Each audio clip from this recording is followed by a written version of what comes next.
प्यारी सास संगत जी, राधा स्वामी जी।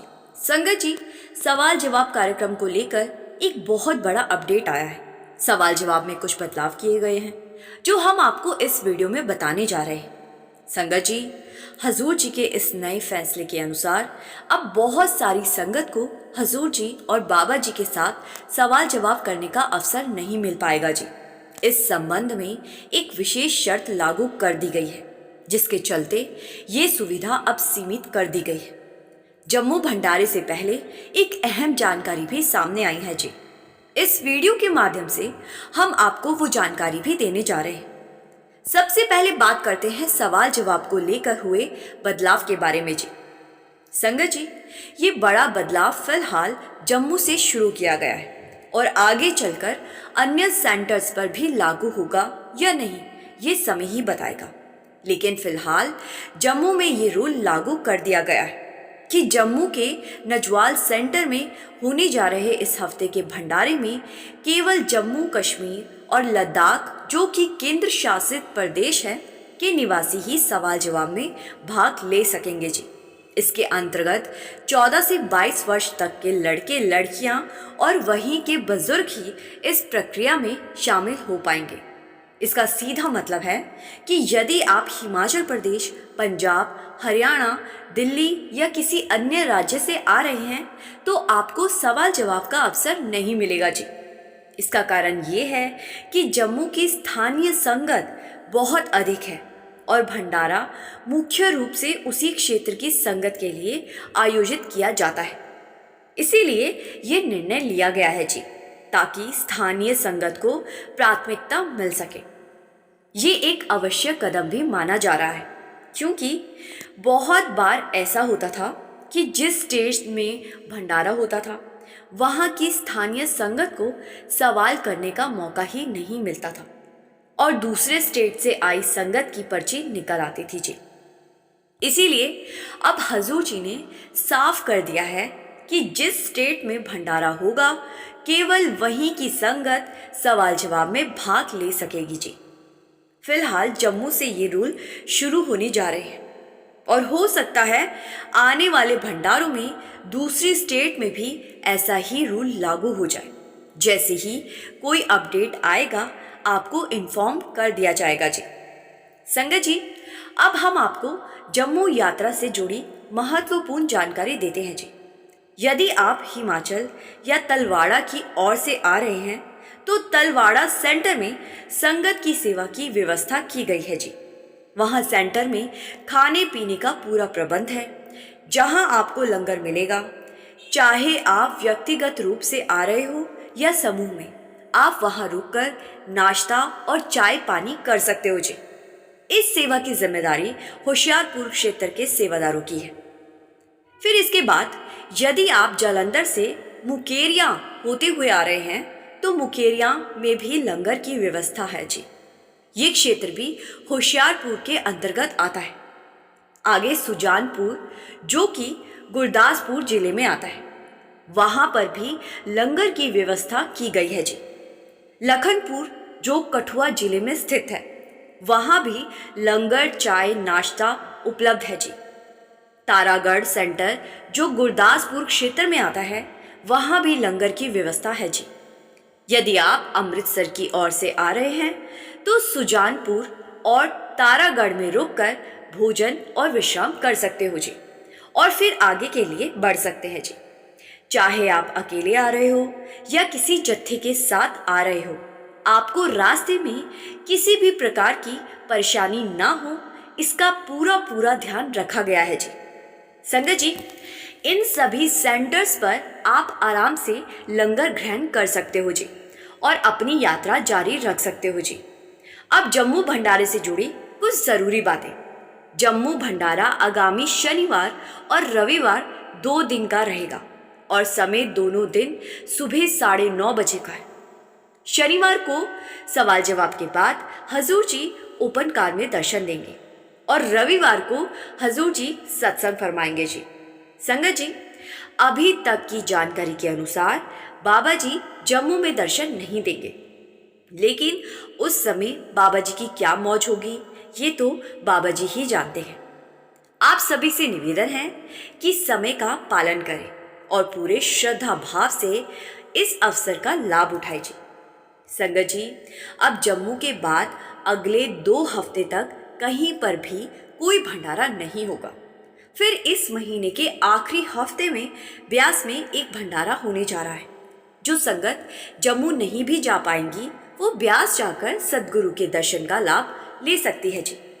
संगत जी, अब मैं आपको एक ऐसे सत्संगी की सच्ची घटना सुनाने जा रही हूँ जो कहने को तो एक सत्संगी था, लेकिन उसने लालच में अंधे होकर एक ऐसा काम कर दिया कि समाज उसके साथ साथ बाबा जी को भी भला बुरा बोलने लगा था जी। संगत जी, एक सत्संगी था जो बाबा जी पर गहरा विश्वास रखता था। उसका जीवन सामान्य रूप से ठीक चल रहा था। घर का खर्च भी किसी तरह ठीक ठाक निकल जाता था, लेकिन वो इससे खुश नहीं था जी। जब भी वो सत्संग में जाता, डेरे में सेवा करता या किसी भी प्रकार की सेवा में शामिल होता, तो वो एक ही प्रार्थना बार बार करता था कि बाबा जी, आप सबको इतनी अच्छी जिंदगी देते हो, सब कुछ देते हो, फिर मेरे पास वो सब क्यों नहीं है। वो हर बार यही अरदास दोहराता रहता। जो भी संगत उसके साथ होती, उसके साथ सेवा करने वाले भाई उसकी ये बात सुनकर हैरान हो जाते। वो उसे समझाते और कहते कि भाई, तू हर बार सत्संग में आकर या सेवा करते हुए यही एक बात क्यों मांगता है। हम सब जानते हैं कि तेरे घर का गुजारा ठीक चल रहा है, लेकिन फिर भी तू बाबा जी से शिकायत करता रहता है। लेकिन संगत जी, उस व्यक्ति की सोच कुछ और ही थी जी। वो कहता, मैं अपनी जिंदगी को बहुत ऊंचाइयों तक ले जाना चाहता हूँ, मैं बड़ा मुकाम हासिल करना चाहता हूँ, इसीलिए मैं बाबा जी से अरदास करता हूँ कि मुझे भी वो सब दो जो अमीरों के पास है। अब समय धीरे धीरे बीतता गया, लेकिन अच्छा घर परिवार होने के बाद भी उसको लगता था कि उसको वो नहीं मिल सका जिसकी उसको चाह थी। उसका एक दोस्त भी था जो बाबा जी में बिल्कुल भी विश्वास नहीं रखता था जी। वो दोस्त अक्सर उससे कहता, इतना समय हो गया है तुम्हें अपने गुरु से जुड़े हुए, तुम्हारी तो बहुत बड़ी बड़ी इच्छाएं हैं। तुम कहते हो कि तुम बड़ा बनोगे, आलीशान जिंदगी जियोगे, बड़ा बिजनेस करोगे, लेकिन मुझे तो आज तक ऐसा कुछ भी होता हुआ नहीं दिखा। फिर क्या फायदा गुरु से जुड़ने का। उस पर वो सत्संगी भाई बहुत ही शांति और प्रेम से जवाब देता है, ऐसा नहीं है मेरे बाबा जी का मुझ पर बहुत बड़ा हाथ है, वो मुझे एक दिन जरूर सब कुछ देंगे। अब समय और आगे बढ़ता गया। एक दिन उसका वही दोस्त फिर उस सत्संगी भाई से कहने लगा, अब तो बहुत समय हो गया है, अगर तुम्हारे गुरु तुम्हें वो खुशियां नहीं दे पा रहे जो तुम मांग रहे हो, तो फिर किसे पता कि आगे तुम्हारे साथ क्या होगा। जब तुम्हारे गुरु तुम्हारी इतनी सी बात नहीं सुन पा रहे, तो फिर क्यों दर दर भटक रहे हो। तुम बस एक छोटी सी नौकरी कर रहे हो, वो भी बस 35-40 हजार रुपए की। इससे तुम्हारा क्या बनता है, कैसे आगे बढ़ोगे, कैसे अमीर बनोगे। संगत जी, धीरे धीरे ये बातें रोज की हो गई। हर दिन वही चर्चा होने लगी। सत्संगी भाई का दोस्त जब भी मिलता यही बातें लेकर बैठ जाता था, और धीरे धीरे उस सत्संगी भाई के मन में भी शंका घर करने लगी। उसने सोचना शुरू किया, मेरा दोस्त जो कह रहा है कहीं वो सच तो नहीं कह रहा। इतना समय हो गया, मेरे माता पिता भी सदगुरु से जुड़े हुए हैं और अब हम भी जुड़े हुए हैं, लेकिन हम उस मुकाम तक कभी नहीं पहुंच पाए जिसकी हमने चाह रखी थी। एक दिन फिर से उसके दोस्त ने यही चर्चा शुरू कर दी, तो वो सत्संगी भाई अपने दोस्त से पूछता है, तो फिर मैं क्या करूं। तो उसका दोस्त जवाब देता है, अगर सच में कुछ पाना चाहते हो तो दुनिया की परवाह छोड़नी पड़ेगी, और जो तुम हर वक्त सद्गुरु सद्गुरु करते रहते हो उसे भी छोड़ना पड़ेगा। इस दुनिया में कुछ भी आसानी से नहीं मिलता, छीनना पड़ता है। और सिर्फ ईमानदारी से कुछ हासिल नहीं होता। जब तक कुछ अलग और जोखिम भरा नहीं करोगे, तब तक तुम्हें कुछ नहीं मिलेगा। अमीर बनना है तो रिस्क लेना पड़ेगा। तो सत्संगी भाई ने कहा कि मुझे क्या करना होगा? तो दोस्त ने कहा कि भाई, मैं एक आदमी को जानता हूँ। वो मेरा बहुत करीबी दोस्त है। उसका काम काफ़ी बड़ा है और बहुत अच्छे से चलता है। अगर तुम चाहो तो मैं तुम्हें उसके पास काम पर लगवा सकता हूँ। लेकिन एक बात का ध्यान रखना, वहाँ जाकर जो भी करना, सोच समझ कर करना। आगे क्या करना है और कैसे करना है, ये पूरी तरह तुम्हारे हाथ में होगा। अब ये सुनकर उस सत्संगी भाई ने पूछा, वहाँ मुझे तनख्वाह कितनी मिलेगी? तो दोस्त ने जवाब दिया, अभी तुम 40,000 ले रहे हो, वहाँ मैं तुम्हें 50,000 दिलवा दूंगा। बाकी ऊपर से जो कुछ कमा सको वो तुम्हारी अपनी समझ और मर्जी पर निर्भर करेगा। वहाँ ऊपर की कमाई बहुत मोटी होती है। बस तुम एक काम करना, ऊपर की कमाई का 10% हिस्सा मुझे देना पड़ेगा, क्योंकि मैं ही तुम्हें वहाँ लगवा रहा हूँ। अब सत्संगी भाई के मन में अमीर बनने का लालच तो पहले से ही था, इसीलिए उसने एकदम हाँ कर दी। फिर वैसा ही हुआ। दोस्त ने उसकी नौकरी अपनी जान पहचान वाले के यहाँ लगवा दी। जिस व्यक्ति के पास उसे काम मिला, उसका व्यापार बहुत अच्छा चल रहा था। उसकी एक फैक्ट्री थी। शुरुआत में वो सत्संगी भाई बड़े ध्यान से काम को समझने लगा। कुछ दिन तक उसने हर चीज़ को गौर से देखा, सीखा और समझा। धीरे धीरे उसके मन में ये विचार आने लगा कि यहाँ तो बहुत कुछ किया जा सकता है। मेरी सैलरी से तो कई गुना ज़्यादा मैं ऊपर से बना सकता। लालच में आकर उसने बड़ी बेईमानी का रास्ता अपना लिया। मालिक हर रोज़ फैक्ट्री में नहीं आता था और फैक्ट्री की पूरी जिम्मेदारी सत्संगी भाई पर थी जी। तो सत्संगी भाई ने इस बात का फायदा उठाना शुरू कर दिया। समय यूं ही बीतता रहा। कुछ महीने के बाद जब फैक्ट्री के मालिक को जब भी हिसाब किताब में गड़बड़ी नजर आई तो वो बहुत परेशान हो जाता। वो सोचता, काम तो बहुत अच्छा चल रहा है, फिर ये कमी कहाँ से आ रही है? तो इतना नुकसान कैसे हो रहा है? यहाँ तो लाखों रुपए का हिसाब बिगड़ता जा रहा है।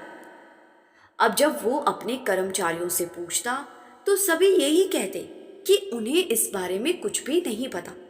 आखिरकार एक दिन वो मालिक उसी सत्संगी भाई से कहने लगा कि भाई, मैंने पूरी फैक्ट्री की जिम्मेदारी तुम्हें इसीलिए सौंप रखी है क्योंकि तुम एक गुरु को मानते हो और जो गुरु से जुड़ जाते हैं वो कभी बेईमानी नहीं कर सकते।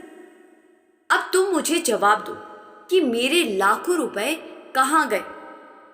तो सत्संगी भाई का भी वही जवाब था कि जी मुझे कुछ नहीं पता। अब मालिक ने उससे सख्ती से कहा, तुम खुद कह रहे हो कि तुम्हें कुछ नहीं पता, जबकि यहाँ की पूरी जिम्मेदारी तुम्हारे ऊपर थी। मैं तुम्हें 10 दिन का टाइम दे रहा हूँ, तुम इस हेरा फेरी का पता लगाकर मुझे बताओ। अब इतना कहकर मालिक वहां से चला गया जी।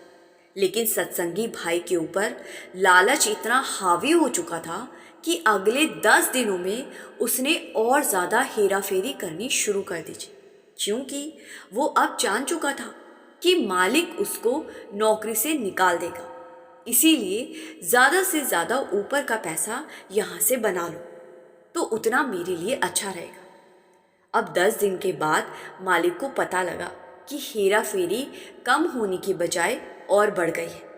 जब मालिक ने पूरा हिसाब किताब जांचा, देखा तो साफ दिख रहा था कि इतनी बड़ी रकम का नुकसान हुआ है। कागजों में सब कुछ दर्ज था, लेकिन असल में पैसे पूरे नहीं मिल रहे थे। जब इस बारे में उस सत्संगी भाई से पूछा गया तो उसने वही पुराना जवाब दिया। कि मुझे तो इस बारे में कुछ भी नहीं पता। लेकिन अब मालिक को पूरा यकीन हो चुका था कि ये सब उसी की करतूत है। मालिक को बहुत गुस्सा आया।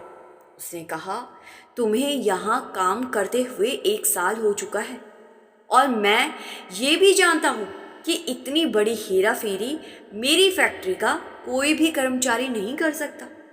लेकिन तुम्हारे आने के बाद से ही यहाँ लाखों रुपए की हेरा फेरी शुरू हो गई।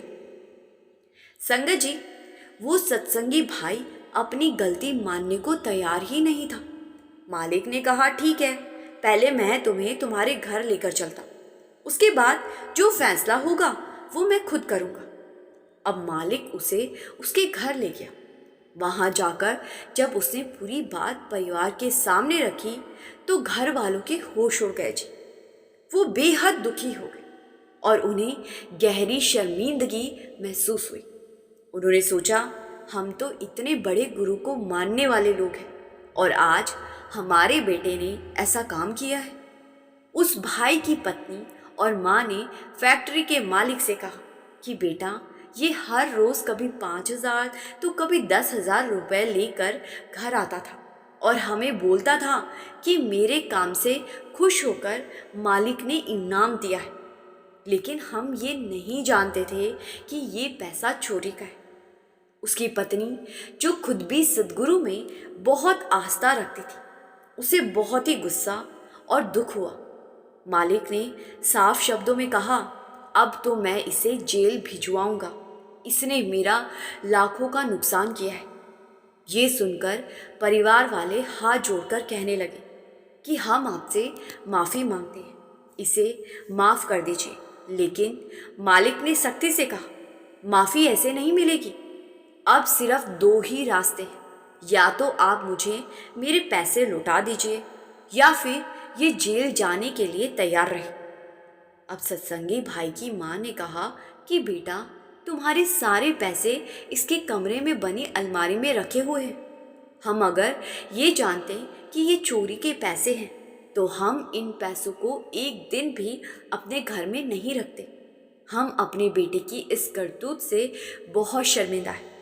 मालिक ने थोड़ी नरमी दिखाते हुए कहा कि माता जी, मुझे लगता था कि ये गुरु से जुड़ा हुआ है और कभी भी बेईमानी नहीं करेगा, लेकिन इसकी बेईमानी देखकर तो मुझे आपके गुरु पर भी शक होने लगा है। तो माता जी ने कहा कि बेटा, हमारे बाबा जी ऐसा नहीं है जैसा आप सोच रहे हो। अगर वो ऐसे होते तो हम सब भी अपने बेटे की इस हेरा फेरी में हिस्सेदार बन जाते। लेकिन हमें तो आज आपके मुंह से पता लगा कि हमारे बेटे ने लाखों रुपए की चोरी कर दी है। हम आपसे इसके लिए माफ़ी मांगते हैं। आपके पैसे वहाँ अलमारी में रखे हुए हैं और अब आप इसको जो सज़ा देना चाहो वो दे सकते हो। तो मालिक ने कहा कि माता जी, मुझे भी अच्छा नहीं लगेगा कि मैं आपके बेटे को जेल भिजवाऊं, लेकिन अब से मैं इसको नौकरी पर नहीं रख सकता। इतना कहकर मालिक ने अपने पैसे लिए और वहां से चला गया जी।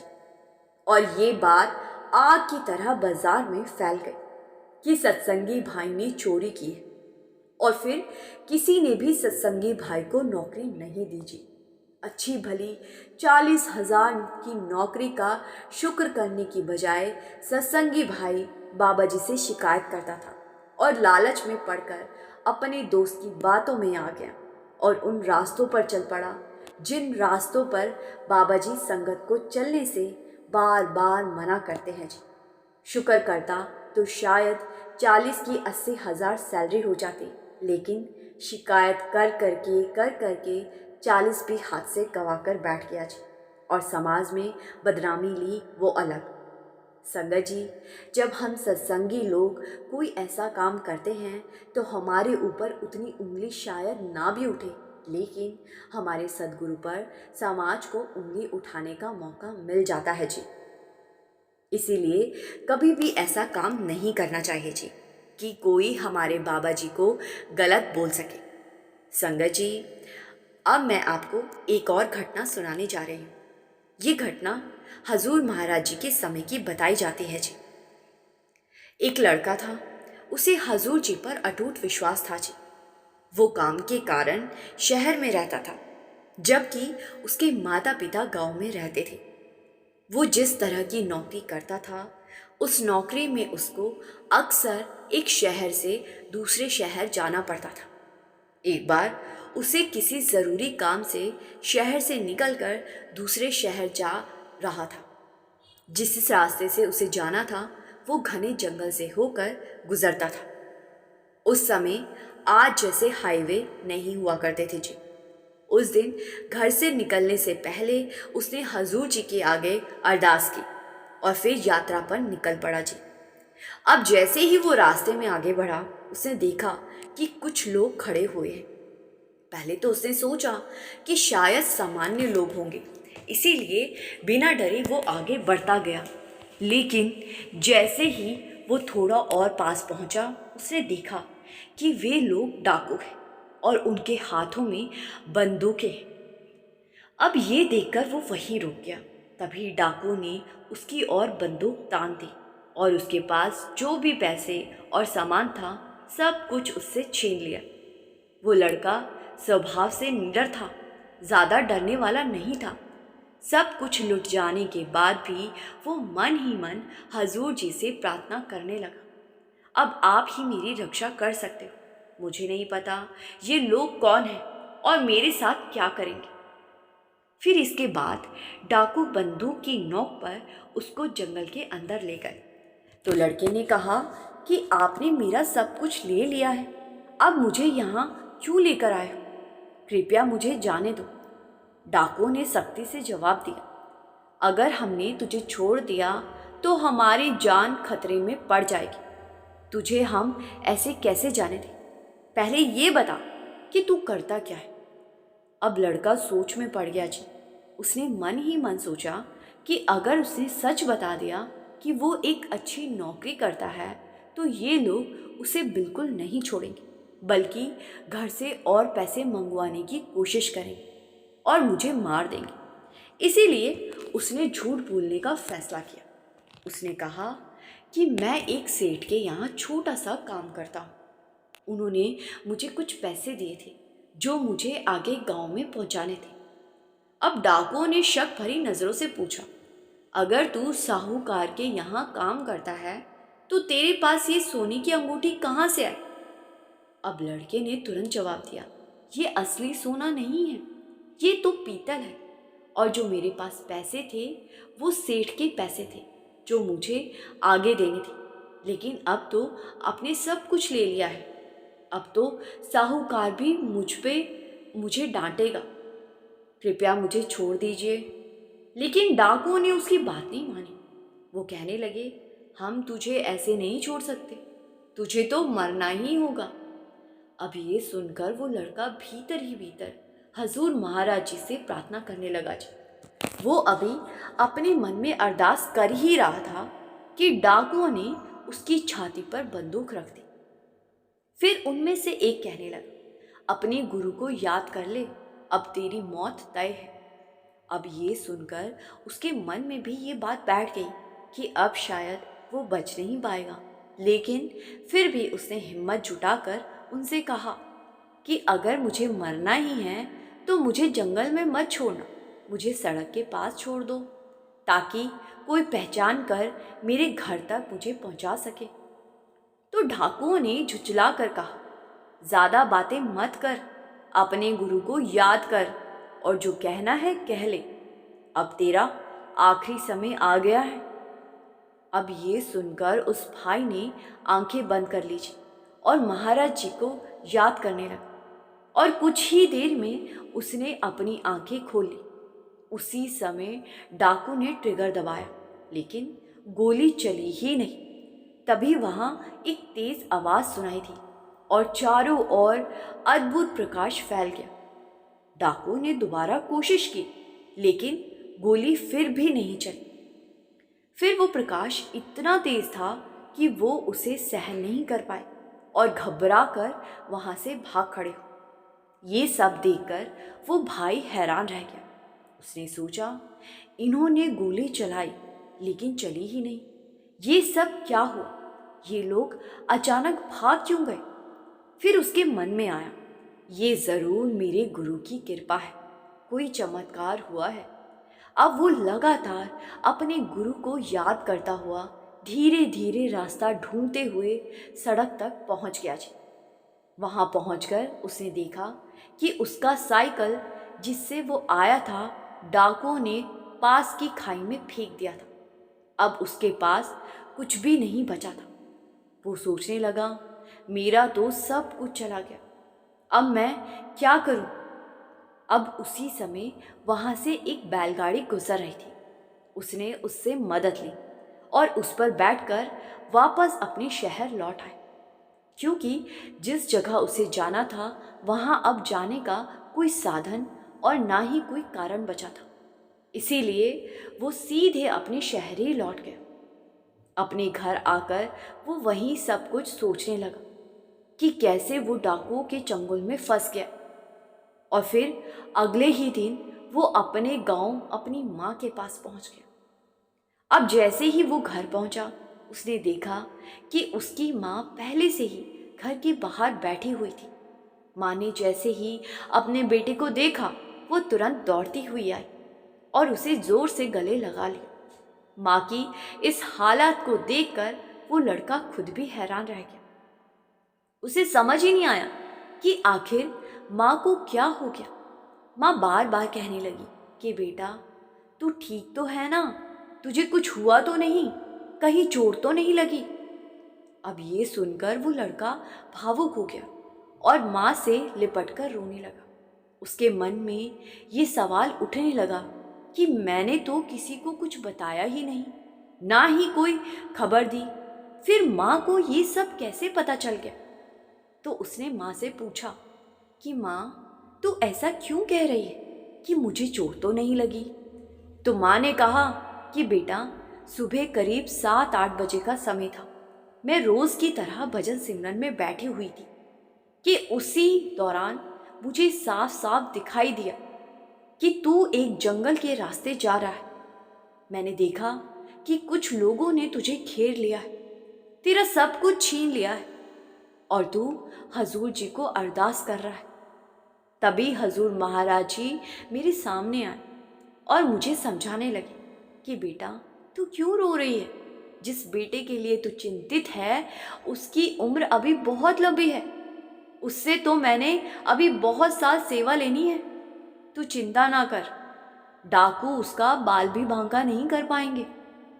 उसे तो एक दिन बहुत बड़ा ऑफिसर बनकर देश की सेवा भी करनी है। संगत जी, आगे चलकर वो लड़का एक बड़ा ऑफिसर बना और उसने देश की खूब सेवा की। संगत जी, वो भजन तो आपने भी सुना होगा, जिसके सिर ऊपर तू स्वामी सो दुख कैसा पाए। जिसके सिर पर बाबा जी ने हाथ रख दिया तो मुसीबत से निकालने की जिम्मेदारी भी बाबा जी की ही बन जाती। इसीलिए हमें घबराना नहीं चाहिए जी।